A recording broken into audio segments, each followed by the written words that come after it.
প্রতিবেদন হবে তথ্যনিষ্ঠ, যা ঘটেছে সেটাই লিখবে। বানিয়ে বানিয়ে নিজের মন গড়া কাল্পনিক কাহিনী কিন্তু প্রতিবেদন লেখার জায়গা নয়। বস্তুনিষ্ঠ হবে এবং নৈর্ব্যক্তিক হবে, অর্থাৎ সেখানে প্রতিবেদক সম্পূর্ণ ইম্পার্শিয়ালি, নিরপেক্ষ ভঙ্গিতে প্রতিবেদন রচনা করবেন। তার ব্যক্তিগত মতামত প্রকাশের কোনো অবকাশ নেই।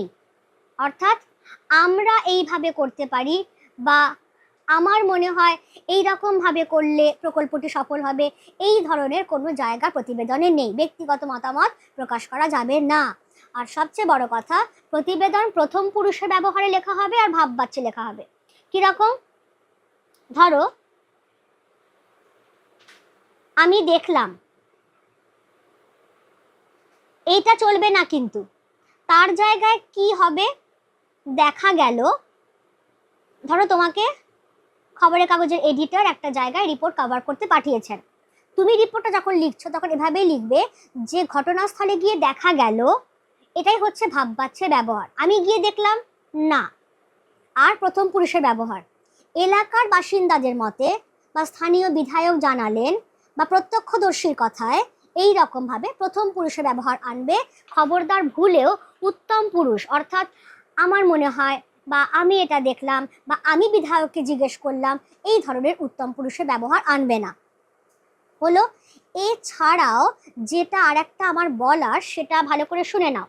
সেটা হচ্ছে যে তুমি হয়তো কোনো এলাকার কথা লিখছো, সেখানে কে সত্যি সত্যি বিধায়ক বা কে সত্যি সত্যি সাংসদ তুমি জানো, কিন্তু সেই সত্যিকারের নাম ব্যবহার করা যাবে না, কাল্পনিক নাম ব্যবহার করবে। বিজ্ঞানী বা সাহিত্যিকদের নিয়ে কিছু বলার নেই, সেখানে তুমি সত্যিকারের নাম ব্যবহার করতেই পারো, তাতে কোনো অসুবিধে নেই। কিন্তু কোনো রাজনৈতিক ব্যক্তিত্বের সঠিক নাম, আসল নাম ব্যবহার করা যাবে না, কাল্পনিক নাম ব্যবহার করবে। আর যদি রাষ্ট্রপতির কথা বা প্রধানমন্ত্রীর কথা বা মুখ্যমন্ত্রীর কথা আসে তোমার লেখার মধ্যে, তাহলে শুধু তাদের সেই পোস্টটাই উল্লেখ করবে, যে মুখ্যমন্ত্রী ঘোষণা করেছেন বা প্রধানমন্ত্রী এই ঘটনার পরিপ্রেক্ষিতে তদন্ত কমিটি গঠনের আদেশ দিয়েছেন, এইভাবে। সেখানে প্রধানমন্ত্রীর নাম বা মুখ্যমন্ত্রীর নাম একদমই আসবে না। ক্লিয়ার? তাহলে 1 নম্বর বললাম, বিধায়ক মানে এমএলএ, সাংসদ বা এমপি, তাদের কাল্পনিক নাম দাও। স্থানীয় কাউন্সিলর, পৌরপিতা বা পৌরমাতা, তারও কাল্পনিক নাম দাও। সাহিত্যিক বা বিজ্ঞানী, তাদের আসল নাম ইউজ করতে পারো, কোনো অসুবিধে নেই।